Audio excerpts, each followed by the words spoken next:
Hello, everyone. I am very excited to be here today, taking the host seat in our series of interviews.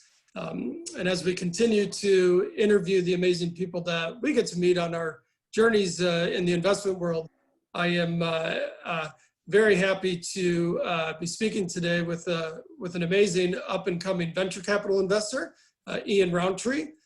Who is the owner and portfolio manager at Cantos Ventures. Cantos is a first-round venture capital firm with roughly 25 million under management across 2 funds, and invests where new technology might positively impact billions. Ian, welcome. Thank you, Michael. It's good to be here. Absolutely. We've glad chatted to have many times, so we get to broadcast this one. Yes, absolutely. I am very excited, as I said, and for everybody listening, I have had the pleasure of knowing Ian for a few years now, and find great pleasure in being able to broadcast his brilliant mind to a lot of people. So thank you for the time, Ian. Let's start with an easy one. Tell us a little bit about yourself, where you're from, and how your life and career journey brought you into the venture industry. Wow, yeah, I'll try and give the succinct version to the extent there is one.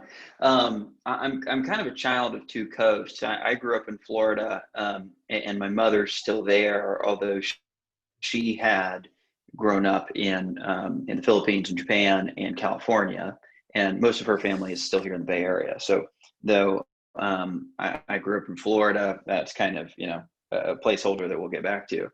My father's from North Carolina, and I ended up following him to a boarding school in Tennessee, ended up at Vanderbilt, loved Nashville, and studied political science there, thinking that, government and intergovernmental organizations were how you affected change in the world. And studying those institutions got a little frustrated with their pace, or at least acknowledged my own impatience. And so I said, oh, I know how you cause positive change in the world, nonprofits. And so I went and worked for a nonprofit in Nicaragua after school. Had some small scale impact there, but I met some folks that were starting a social enterprise startup, for profit, that were scaling this tech enabled solution to millions of people across the country in Nicaragua. And I said, well, darn it, I'd like that kind of scale. And so I really got interested in social enterprise and impact investing. And I said, look, the fastest and most scalable way to affect change is actually if you engineer a product or solution that is profit generating. You can move quickly, you can have massive scale, and maybe you make a lot of money along the way, and you get to recycle that into the next big thing. And so that overlapped with my interest in technology and my family in the Bay Area to bring me, after a couple of years in consulting, out to San Francisco, where I joined a very early stage startup at the time called Social Finance, now known as SoFi. And so I was, one of the first 10 people there. It's surreal to me that they're going to name the new, stadium in LA after SoFi. But that was my indoctrination into the tech world. And then, I'm happy to tell how that got me to venture capital, but that was kind of the intro. Absolutely. Yeah. Please continue on with the transition to venture capital, and then Cantos. Yeah. So, I mean, what's funny is that I came around to VC, but I remember learning how to pronounce venture capitalist when I was like 9 or 10 years old, because my uncle here in San Francisco, Michael, as you know, has been venture for a very long time. And I didn't know what in the world that was for, 15 years. And then I came back around to it, and I said, look, SoFi is really cool, but there's 30 companies I think are fascinating and would love to work for. And there's, dozens of new technologies that are coming online that the sci-fi nut in me really got, sparked by. And I knew through my uncle that the only way to effectively work for that many companies is to be an investor. And so I asked around, what should I do? How do you get into VC? I'm at this startup, and people said, well, that's a great start. You got to go get your MBA at, Stanford or Harvard, and then get into management at a company that IPOs, and then maybe you can join a big firm as a partner. And I said okay, and I pursued that path. But a couple things happened. One was that I was working at a startup that was refinancing business school loans, and I knew very well how expensive they had gotten. And the ROI had changed a bit since my mentors had gone to school. And the other thing was that I was just in the thick of it, um, and I was meeting all these entrepreneurs. They were starting companies. I'd saved up to go to business school, and I said, well, I ran the numbers, and I said, if I just invested my business school savings, I could do, maybe 12 small investments. And I got told no a lot because they were very small checks, but I'd learned venture capital by doing, and I'd probably learn more than the 1 or 2 classes relevant to venture capital in business school. And assuming I lost everything, and I went in with that assumption, it would still be about a third the cost of business school. And I could keep working and generating income. So that's what I did starting in 2012, late 2012. And, over the next 4 years, I was making those investments, trying to source them for larger investors I knew, kind of family offices and individuals that had an interest in venture capital, but not necessarily boots on the ground here. And I became the point of contact for a few of these people.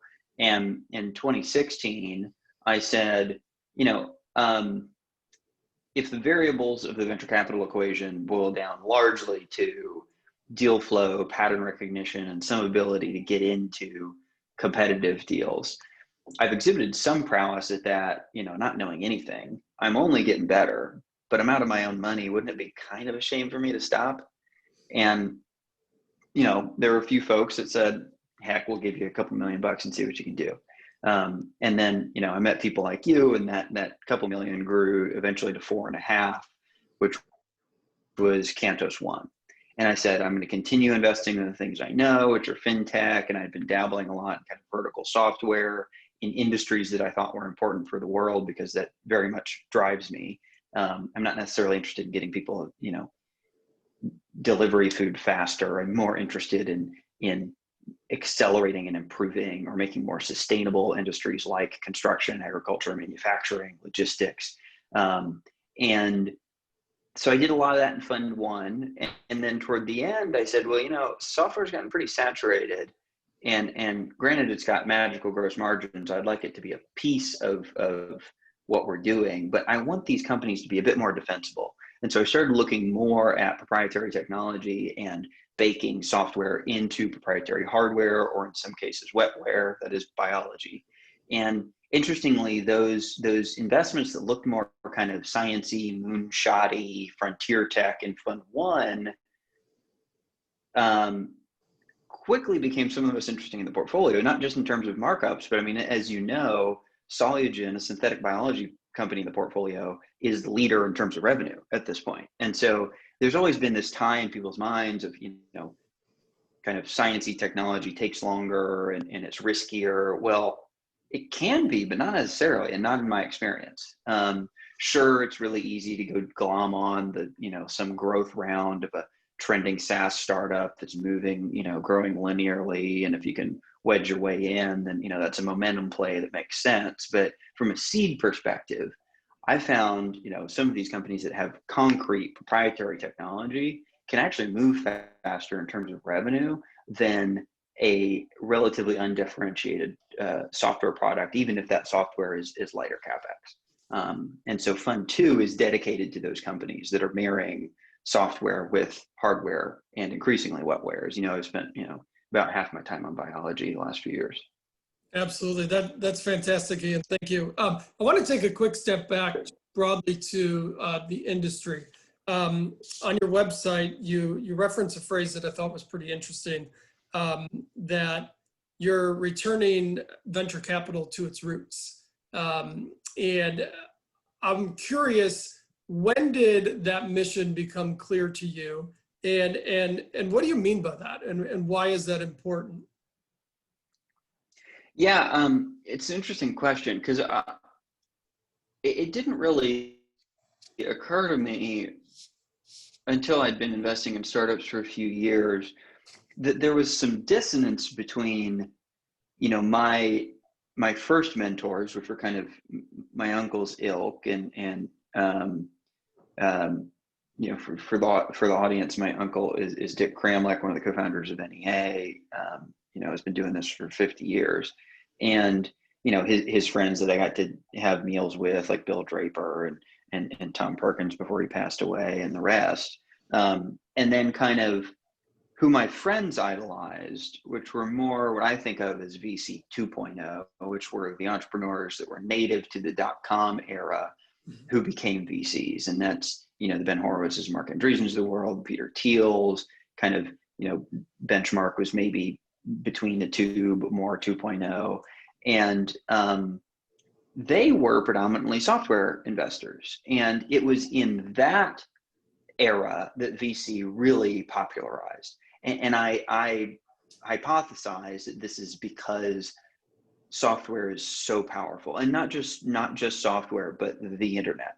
Though I love investing in frontier technologies that aren't just pure software, I hold that we are unlikely to see a revolution in terms of techno-economic analysis, or from that viewpoint, something as explosive as the internet, because for the first time we could have companies with truly global scale, relatively low capex, and extremely high gross margins with unprecedented moats. I mean, it wasn't just that you had economies of scale anymore. You had these very powerful network economies that are arguably much stronger than any kind of Porter's five forces. And that unlocked so much value, as we know. And I posit is still only in the early days, because more than half the world isn't connected to the internet yet. In my small public portfolio, it's largely FANG stocks, because I think they're only just getting started. And from that perspective, it was kind of a new generation of VCs, and this hybridization of the two was interesting to me. The first generation was funding, DARPA projects. I mean, these were government funded, hardware, scientific, really tough tech. And they weren't really taking much market risk, because you knew if you could make a better connectivity or faster chip, you could sell that. It was mostly taking technical risk, whereas that VC 2.0 software era, we knew we could almost build anything software-wise. And the question was, instead, would people want it? And those are two different schools of thought that I love, geeking out about, obviously. And in my mind, as software is increasingly saturated and competitive, still a lot of opportunity there, but it's maybe interesting to look at new technological revolutions that are coming down the pipe that are overlooked by these kind of like venture momentum investors. I don't mean to use that as a pejorative, but maybe it comes across that way. And so that's mostly what I'm focused on with Fund 2 is those kind of, the hard technical risk, but we know if we can do it, we move markets. I love that perspective. And I think, bringing back to kind of the current state of the world, right in the middle of the pandemic, a lot of talk has been around whether valuations, both public markets and private markets, are true, are sustainable. We've heard a lot about a K recovery, not only based on social class, but industries as well. And I'm curious to your thoughts on whether you think the venture industry needs a hard reset from a valuation perspective, or do you think the environment of the pandemic has kind of launched what you're talking about a little bit, in the ability to drive frontier tech, to drive frontier markets, to get back to the roots of VC and really ride that that tech revolution, if you will? Yeah, the frustrating answer is it depends. I think there are certain companies that are vastly overvalued. There are others that are look crazy and are undervalued. You know, I firmly believe that Snowflake, for example, is going to grow into its valuation, even though from a traditional standpoint it looks a little nuts. But I'll step back a bit. You know, though we in venture capital tend to think of ourselves as futurists, technologists, we often come from startups. I'm always reminding my peers that our job is technically in finance, not in tech. We are capital allocators, and we would do well to remember that, because we need to hybridize both views. We have to understand technology and why one team might be capable where another isn't, and where a technology is going to unlock a market. But we also have to keep in mind that the point of a company is to generate profits in excess of its cost of capital, and what the market will pay for those profits are the extent to which they are reliable into the future.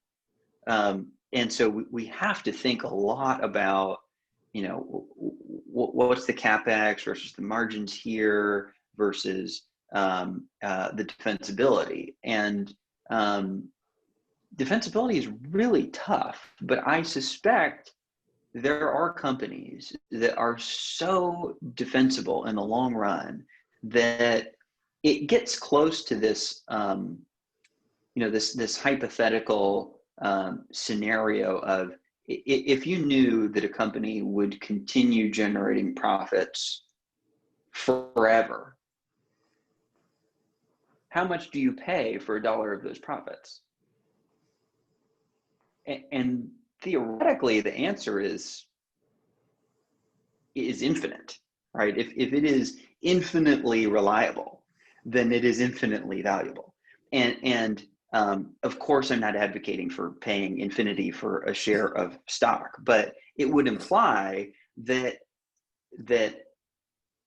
multiples should be relative to the extent we can view those profits as defensible into the future.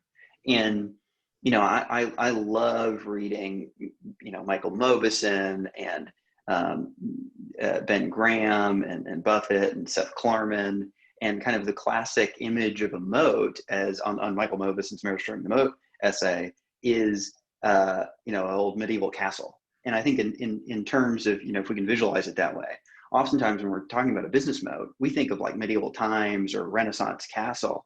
And I'm like, no. Have you seen the latest Star Wars? Because what Bezos and Tim Cook have and Mark Zuckerberg have is more like that, that fleet of Death Stars and Star Destroyers that go into the horizon, and you can't even see the end of them. Like, yep. We're talking about moats that are virtually impenetrable and have not really existed before. So if you're telling me that, Apple's expensive at 37 times earnings, but the average stock market value, multiple is like 18, 19 times, then we're well within reason there. Absolutely. So it really depends on the company. And the trick, of course, is, from my perspective, trying to intuit from a pitch deck and a product that doesn't always exist yet, what type of defensibility, what type of moat it would have if it comes to fruition. Absolutely. And so I'll pay a lot more, a lot less, depending on that. Absolutely. And I'm glad you brought that up, Ian. And for the listeners, when I post this, I will include your piece that you put out on Medium about the unified theory of enterprise value in tech investing. And I love what you wrote in there, and my interest, having been a viewer of your progress from Fund 1 to Fund 2, I'm curious how you tie all of that together from a portfolio construction, risk management perspective, while you utilize those viewpoints. Especially, well, as you know, it's always evolving. Yeah, well, and that's my point, especially with your transition from Fund 1 being more software driven to now Fund 2 being very heavily on frontier tech, right? Bigger picture, bigger dreams, bigger risk, right? So Can you talk a little bit about that from that perspective? Yeah, and this is where it's hard because, my job is to produce returns on a fund level. My goal is in each fund to give my limited partners a shot at being a small part of companies that might define the next decade or two. And that sounds grandiose, but if you look at the data in seed stage investing, this often quoted power law is not only definitively present, that is that a very small minority of the companies produce an outsized portion of the returns, but it is, as my technical advisor, Abe Hoffman, who's the head of data science at AngelList, has pointed out in a great post, and you could Google AngelList Power Law Venture Capital to find that, forgetting the exact title.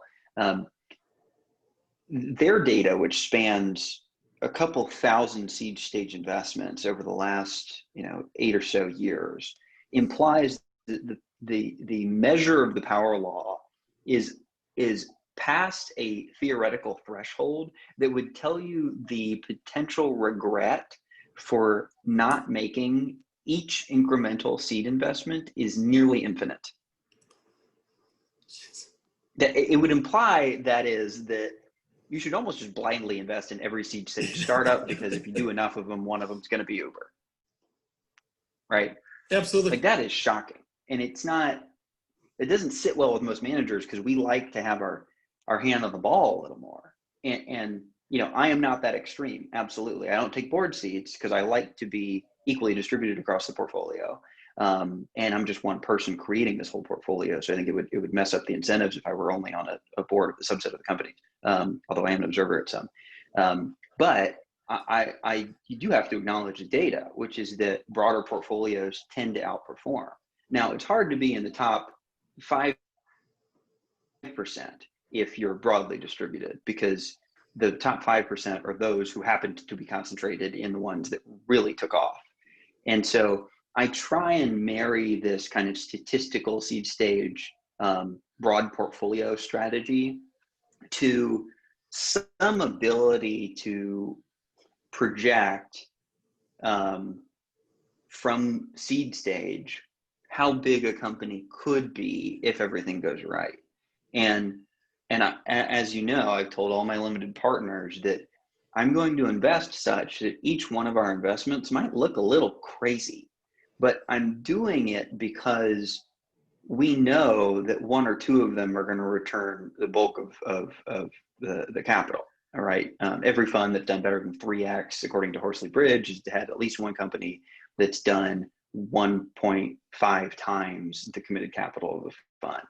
And so every company I look at, I want to answer definitively that it's possible it can return that or more. And I dial that up a bit. And so, I'm willing to take a bit more risk if the upside is there. And that's largely a function of the revenue opportunity, that is the market size, how defensible this company would be at scale, and the execution prowess or history of the team. That last being a little more art than science, but that's what I spend most of my time doing when I'm looking at companies, is prospecting those and grading those three things. And if it's high enough, then I'll flex my valuation a little, and because I'd rather own less of a company that could be massive than more of a company that might be middling. Absolutely. That's an interesting answer. I love that answer because, right, I think so many, as you said before, venture managers focus on finding the winners. And if I'm hearing you correctly, you're saying that the research shows that you might as well almost throw darts because your likelihood of picking those winners is very small. But you add the element to the fact that you want to make sure that if it is a winner, which you can't predict, that those returns are outsized compared to any other portfolio company you could pick. Yeah, because I want you're going to, the fate of the fund, the return of each fund is going to be dictated by how far you can compound your best one or two companies. And I learned the hard way at SoFi that you can have something that's grows from 0 to a $4 billion valuation in 4 years, but then it kind of stays there, because if you don't have a strong moat, then everybody else realizes there's opportunity there and they come for you, and you're suspect to competitive arbitrage. And you've seen this with Brex and any number of companies that are really compelling products and have very strong product market fit, but don't have a very strong moat, and like minimal, to medium switching cost, in my view, isn't enough. And so there are really only, I wish I knew this when I started investing, but there are really only two types of companies that I want to invest in, and because they're definitively like snowballs, unlike a SoFi or a Brex that kind of grow fast and then plateau. And those are, one, companies with strong network economies, and that's typically found in marketplaces or user-generated content businesses. Now, that has not been my forte. I've done some B2B marketplaces, as you know, and network effects get a lot of airplay in venture capital. They're very well understood, and because they are so powerful, the rounds of companies that have that or might have it get very competitive very quickly, and they get pricier. Now, occasionally it's present to the extent I'm willing to pay up, right? I'm thankful that we were in Node, the chemicals marketplace, very early, and a marketplace with strong network effects in the chemicals industry, which transacts $5 trillion a year. That has the prospects that, at a $100 million valuation, I'm probably still playing ball. Absolutely. But it's a little rarer, or at least more competitive. Where the other type is where I spend most of my time and fits with frontier or deep tech. And that is, and I'll credit Hamilton Helmer and his framework 7 powers here, is a combination of 2 of those 7 powers, kind of network economies being one of the 7.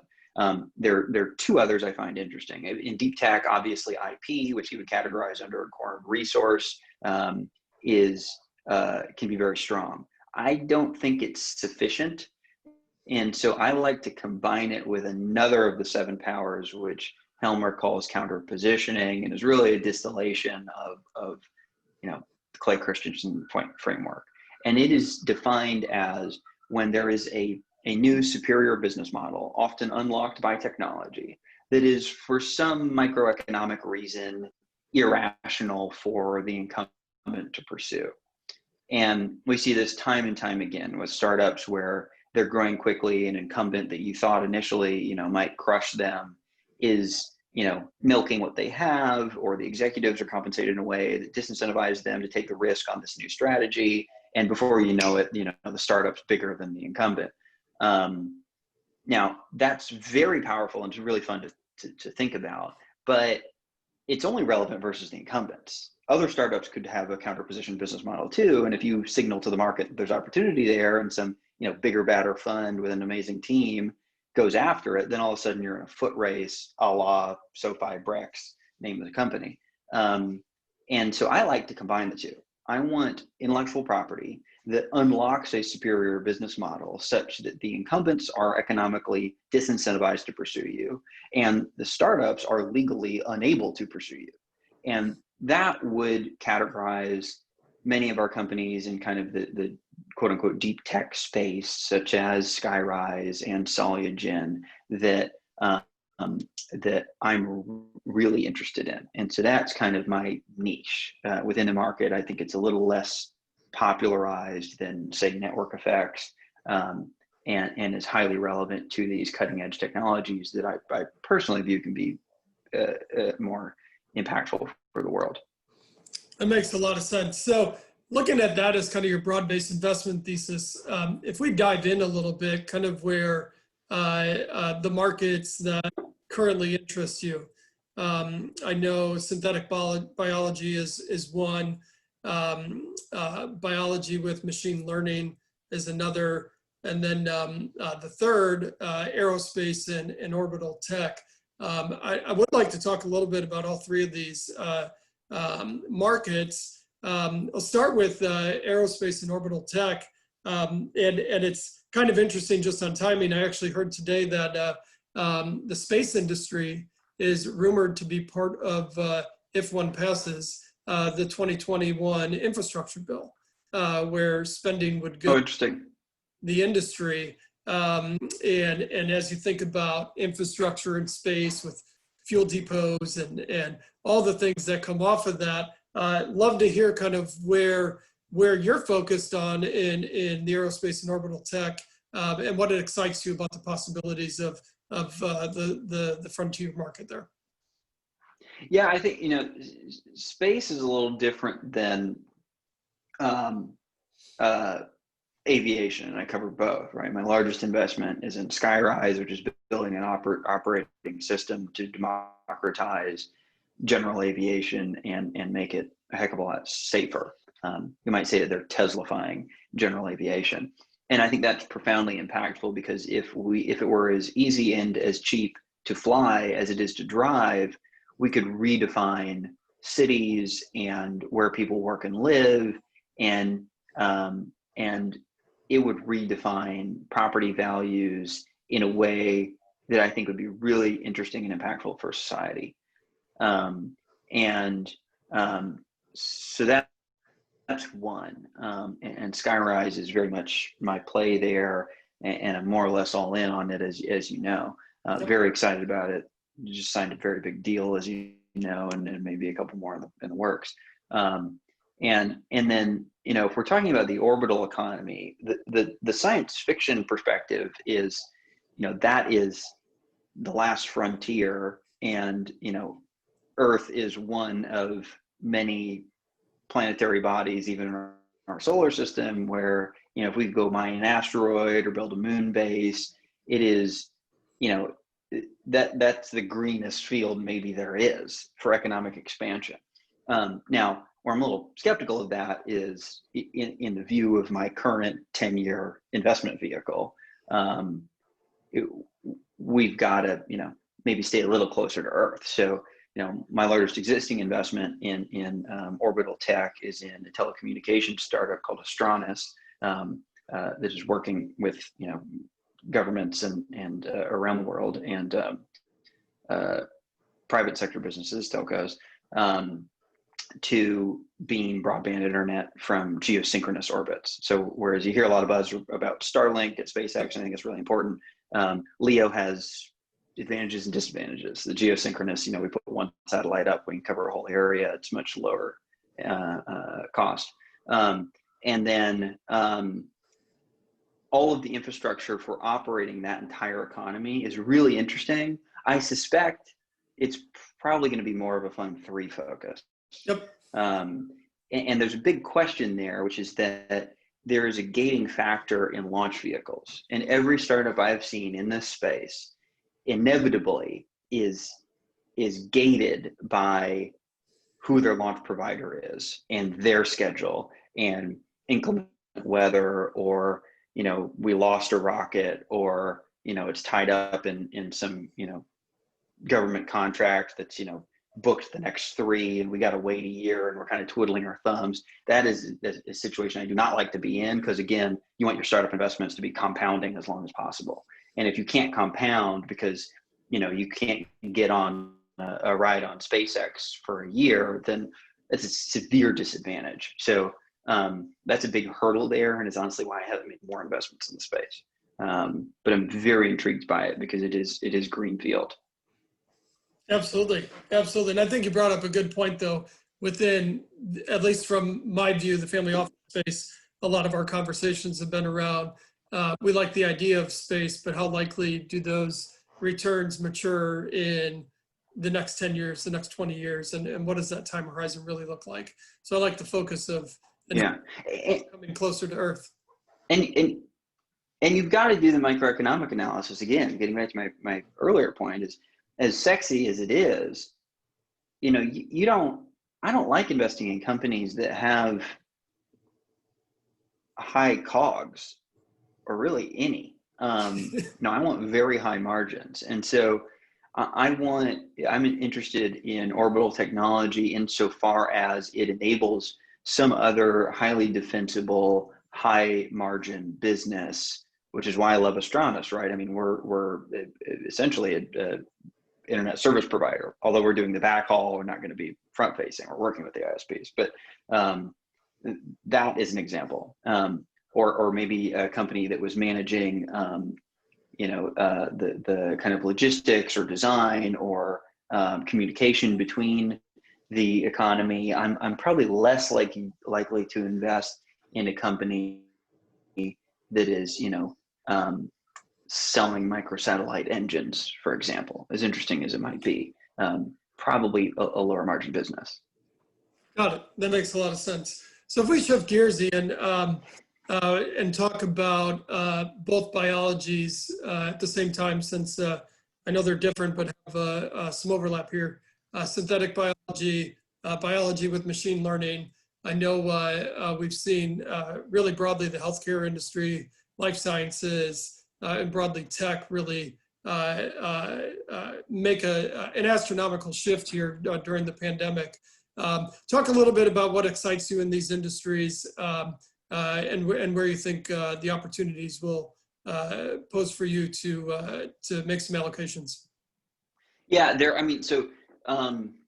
definitionally, biology is a perfect intersection of my interest in making a positive impact in the world, of an inherently high margin business where you can have very strong modes, and there are new technologies that enable a slew of applications, almost to the extent that you saw in kind of Web 1.0 or the mobile cloud era of the internet. And it took me a while to understand why. And it's, one of the underpinnings that's often quoted is the plummeting cost of genomic sequencing. And we went from sequencing the first whole human genome in, I think it was announced in 2001, but not technically done until 2002. That cost us $2 billion. Today, I can sequence your genome for about $600. Jeez. And the cost is coming down. That is a faster cost curve advancement than Moore's law. So this industry is moving, genomic sequencing, reading DNA, is moving faster than semiconductors ever have. Another is the other side of the coin, writing DNA. You've got a publicly traded company I love called Twist, where like all our startups in this space, they're ordering nucleotide oligos from them, kind of short sequences that they can kind of put together new DNA. And you want to put a gene in a microbe so it can produce something. You order it from them, and it's actually, they can do it cheap enough that it's actually cheaper to order more from them than to get the thing and then resynthesize it yourself. I think it's a great business, and they're getting into royalties and therapeutics, which is interesting. Emily LaProste, the CEO, is fantastic and advising one of our companies. And then there are kind of the, what this has in turn enabled is highly parallelized experiments they call multiplexing, where you can test, thousands of different proteins or genes in one, well, rather than having an individual well for each of your experiments. That's relatively new. The plummeting cost of sequencing has now made it feasible to do what's called single cell sequencing, where we can understand what each cell in an ecosystem, like say a tumor biopsy, is doing and what it's feeding on. And we're understanding that kind of high definition version of living systems in a way that is unlocking all these really interesting things. And so, those are kind of the key underpinnings of what's broadly called synthetic biology, which is essentially tweaking genes to make a living organism do something that it wouldn't have otherwise. You usually hear this in terms of making, chemicals or non-human bio, maybe engineering food. Cultured meat is a really interesting area to me. But there are applications if a bit farther afield to human health. And so I do a lot in synthetic biology using microbes and or enzymes to produce chemicals in food from often plant waste in a frequently carbon negative fashion, which is really interesting. We could completely, there was a McKinsey report recently that estimated, I think over half of petrochemicals could be economically feasibly replaced by synthetic biology processes, making these things organically from plant waste, essentially. And then on the human bio side, there are a couple areas like gene therapy. So extrapolating this editing of genes to our own DNA. And you might start with a Mendelian disease like Tay-Sachs or cystic fibrosis. And there's only a few gene therapies that have been approved. There's a couple hurdles that I think we're close to overcoming. And there's Cantos portfolio company, Chameleon, that's really doing some really important work here in terms of suppressing the immune response. That we go in and we can tweak one, in the case of cystic fibrosis, for example, a single nucleotide in our $3.2 billion line or 3.2 billion lines of code in our genome. Cystic fibrosis is caused by a single nucleotide variant. And so we can go in and we change that gene in the patient's hemoglobin, and it cascades, in their bone marrow, and it cascades throughout their body such that their bone marrow produces normal hemoglobin rather than the sickle cell that causes the excruciating pain. And so that's fascinating to me. Yeah. We're gene therapy for the first time. We're able to solve the root cause of disease. We're not just dealing with the symptoms. And that's revolutionary and gets me fired up, and is why Chameleon's is such a big investment and fun too. Absolutely. No, absolutely fascinating. The last... I didn't touch on one thing that you asked about, and I'll do real quick, which is applying machine learning to this whole field. And in particular, and this has gotten a fair amount of buzz, at least in my world, is applying machine learning to accelerating drug discovery. It's telling that it is called drug discovery today because it's essentially the biological equivalent of panning for gold. You have a hypothesis about where you think, some new protein or molecule might lie that affects a certain process in disease. And you go out there and it's very hypothesis driven. Okay, I think I'll try these few variants. And that is limited by our own creativity and, often a very manual process. And this is, I think, the reason, not regulation, that drugs have gotten so expensive to develop today, is because we've picked all the low-hanging fruit and most of the fruit on the tree, and we've got diminishing marginal returns using those same hypothesis-driven approaches. Machine learning is able to, in a hypothesis agnostic fashion, with some of these biological innovations that I described earlier, do an accelerated high throughput screen of in some cases every possible variant of the protein or gene of interest, and that's extremely interesting. Now you have a few $1 billion plus valued startups in this space, and so everyone's kind of in a holding pattern as some of those lead assets go into phase 2 clinical trials. And I think if those advance and one of these gets approved, that is, it was originated by an algorithm, not a expert in a lab. Yep. Then you're going to see a wave of innovation in that space, and probably a bunch of these companies go public. So we have one investment in that space, Phenomic, but it's gotten very, very heated because it's so interesting. Absolutely. All fascinating stuff. The last focus I'll touch on is something you coined as after the iPhone. Talk a little bit about what you're looking at in that space. Yeah, look, I mean, this is an area that's kind of obvious because the payoff is so big that we've wondered for forever if there's another pervasive consumer platform, it's worth exploring everything. And is it VR? Is it AR? Is it going to be glasses? Do we got to wait till it's a contact lens? Is it the smartwatch? Is it AirPods? If there is a more intuitive interface than holding a high definition screen supercomputer in our pocket, then that would be massive, as we have seen with Apple. Now, there have been a lot of follies in this space because the payoff is so high. There's been a lot of risk taken, and you have some high-profile failures that I think scare a lot of people off. But it would be, I believe, a mistake to avoid asking yourself that question.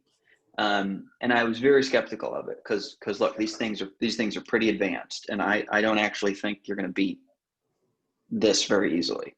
There's a reason the form factor hasn't changed in so long. It's pretty perfected. But last year I ran across a team that came from Apple that is working on a screenless device that would be maybe for some people replacement, or for most a augmentation of the iPhone interface. And I, they're very typical ex-Apple people. I can't talk about it. You know a little more about it, Michael, but I'm very excited to see when this company releases its product, which will maybe be in 18 months or so, because they closed enough capital to get this thing to market. And we'll see if there's demand for it. And if there is, that's a big company. And maybe it's crazy, but as I said, those are kind of the companies I look for, and exploring after the iPhone is maybe the distillation of being willing to take those moonshots. Absolutely. As always, Ian, I'm always left in awe having a conversation with you. I've learned the hard way. As you know, I've been having to pick things up along the way. And it is fascinating, though, going back to kind of the beginning with you thinking maybe the foundation route was the right way to go and make an impact. And just hearing kind of the focus of your thesis, of the markets you're excited about and looking at, you're definitely making an impact with those investments that you're making. And even referencing your uncle, going back to the days of the 50s and early 60s of venture capital and being that dreamer and being that risk taker and making the impact through building communities and jobs and technology. Well, I hope I'm also refusing to quit at his age. That's why I do it. I want to love my job as much as he does at 85. Absolutely. Well, it clearly comes out, and as always, appreciate the time, sir, and we will talk again very soon. Michael, thanks so much, and hey to everybody in the audience, feel free to reach out. Thanks, Ian. I'll post your contact information with this session, and we'll look forward to more future conversations with you as you get Fund 3 up.